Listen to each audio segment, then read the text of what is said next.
In the fertile plains of the Indian subcontinent, where mighty rivers like the Indus and Saraswati once flowed, the Vedic age, Sindhiladu 1500 to 500 BCE, ushered in the dawn of Indian civilization.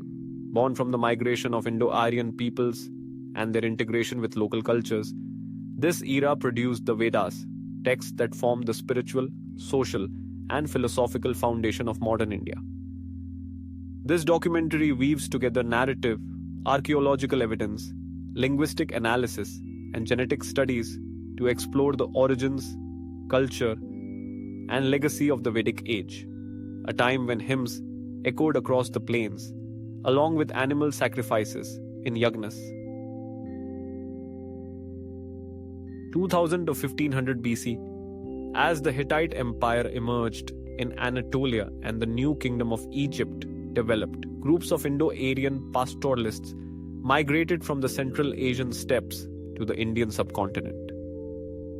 These migrants, probably descendants of the Slavic and Yamnaya cultures, 3000 to 2500 BCE, from the Pontic Caspian steppe, modern Russia, Ukraine, and Kazakhstan, spoke early forms of Indo-European languages, similar to those of ancient Greece, Persia, and the Hittites. Perhaps their journey through the Bactria Margiana archaeological complex, BMAC, and the Hindu Kush mountains brought them to the northwest of the subcontinent, where they encountered the declining Indus Valley civilization, c. 3300 to 1300 BCE. The Aryan migration theory, supported by linguistic, archaeological, and genetic evidence, posits that these Indo-Aryans gradually integrated with local populations, blending their pastoral traditions with the agricultural and urban legacies of the Indus people. Linguistic similarities between Vedic Sanskrit and other Indo-European languages, such as Avestan, ancient Persian, point to a shared steppe origin. Archaeological finds, including horse-drawn chariots and fire altars, align with Vedic rituals, while recent DNA studies, like those from Rakhigarhi, confirm steppe ancestry in modern South Asian populations mixed with indigenous, Dravidian, and Austroasiatic lineages. However, the migration narrative remains controversial. The indigenous theory, favored by some historians who write history, argues that Vedic culture emerged locally without significant external influence. However, the weight of evidence, steppe admixture, linguistic parallels, and genetic data showing cultural markers such as chariots leans toward the migration model, which suggests dynamic fusion rather than conquest. The Indus Valley civilization was in its prime when the steppe people arrived, a sophisticated urban society known for cities such as Harappa and Mohenjo-daro. By 1900 BCE, the Saraswati River, praised in the Rig Veda but now drying up, had weakened the Indus settlements, perhaps due to climate change. The pastoralists, who primarily raised cattle, horses, and sheep, adopted agriculture from local communities along the Indus and its tributaries, cultivating barley and wheat. Modern sociological interpretations suggest that the Indo-Aryans engaged in conflict, enslaving or dominating the natives. The Rig Veda describes battles such as the War of the 10 Kings, who wrote hymns in the Rig Veda about defeating local kings, known as the Battle of Dasharajna. It is written that they defeated 10 kings in the Indus River region, and we can learn that they are currently celebrating the festival of Dussehra as a symbol of this war. The main feature of the Vedic period is the composition of the Vedas. Whether the Zend Avesta was copied by the Vedics or the Vedic Vedas were copied by the Parsis, the two texts are identical when read. Compiled between 1500 and 1200 BCE, the Rig Veda, the oldest of the four Vedas, Rig Veda, Yajur Veda, Samaveda, and Atharva Veda, contains 1028 hymns dedicated to gods such as Indra, war and thunder, Agni, fire, and Soma, a sacred plant. The Vedas, transmitted orally with remarkable fidelity for centuries, were later written down in Vedic Sanskrit, which remains the source of classical Sanskrit. The Rig Veda provides a vivid glimpse into Vedic life, mentioning rivers such as the Indus, Sindhu, from which the words Hindu and India derive. Its hymns, celebrate the pastoral wealth, chariot festivals, and sacrificial rites, yagna, that were central to Vedic religion. The Nasadya Sukta, creation hymn, a deeply philosophical treatise, questions the origin of the universe, suggesting that even the gods came after creation, a testament to the intellectual depth of the Vedic age. The Yajurveda and Samaveda focus on rituals and mantras, while the Atharvaveda contains mantras and folk traditions, reflecting a mixture of high and popular beliefs. Preserved through strict oral traditions, these texts emphasize the importance of the Veda as a source of knowledge. Veda means knowledge, and its role in shaping Indian thought. The role of the owner's wife, queen or queen, is very crucial. Aswamedha sacrifice was a popular sacrifice performed by kings during the Vedic period to assert their sovereignty and power. The role of women in this sacrifice is explained as follows. 1. Mahishi, Princess Queen. The king's chief wife Mahishi plays the most important role in Aswamedha sacrifice. She has to have sex with the horse sacrificed in the sacrifice. This practice is described in texts such as the Yajurveda and the Shatapatha Brahmana. In the final stage of the sacrifice, the queen is supposed to spend a night next to the sacrificed horse, which is called Mahishi Aswa Sangam.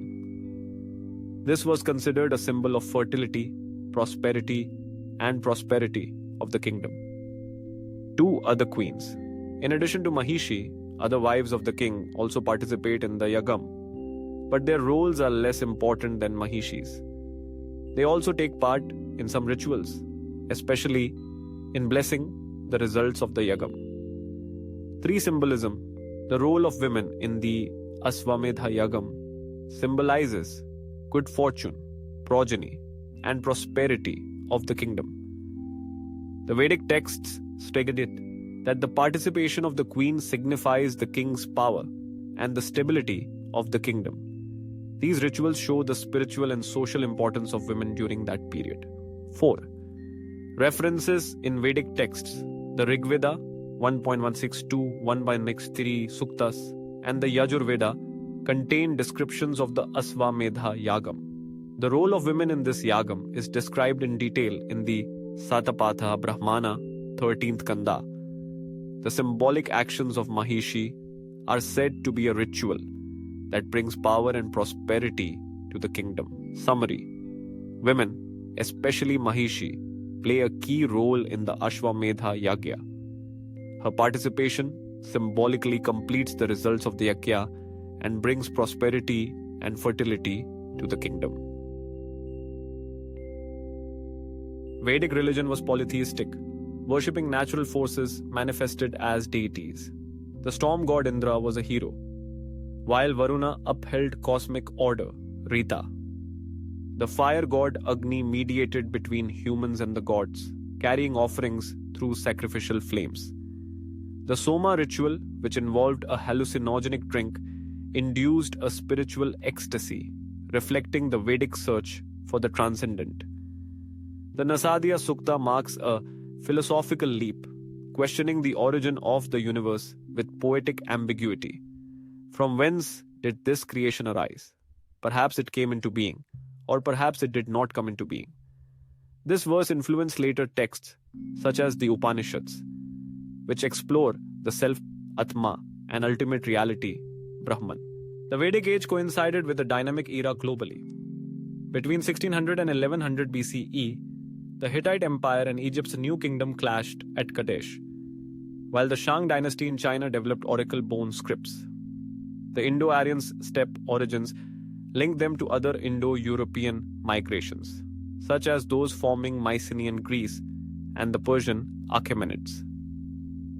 Their chariots, described in the Rigveda, mirror those of the Hittites, reflecting shared technological roots. The Vedic Age's integration with the Indus Valley civilization parallels cultural syntheses elsewhere, like the Hittites' absorption of Hatti traditions. While the Indus cities declined, Vedic settlements, initially rural, grew into urban centers by the later Vedic period, as seen in sites like Hastinapur. By 1000 BCE, the Vedic age had become a more settled agricultural society, as recorded in later Vedic texts such as the Brahmanas and Upanishads. The Mahabharata and Ramayana, composed towards the end of this period, around 500 BCE, reflect Vedic values while incorporating regional traditions. These epics refer to the Indus Valley civilization and social structures, weaving Vedic idols into narrative form. The later Vedic period saw the emergence of kingdoms, Mahajanapadas, and the codification of customs, which paved the way for classical Hinduism. The Varna system was consolidated and philosophical schools such as Vedanta emerged, built on Vedic inquiries into existence. The Vedas and their verses are still chanted in rituals today. Vedic Sanskrit gave rise to classical Sanskrit, the language of the Bhagavad Gita and the poetry of Kalidasa. The Varna system, although controversial, shaped the social structure of India, while Vedic philosophy influenced world thought through Buddhism and Jainism.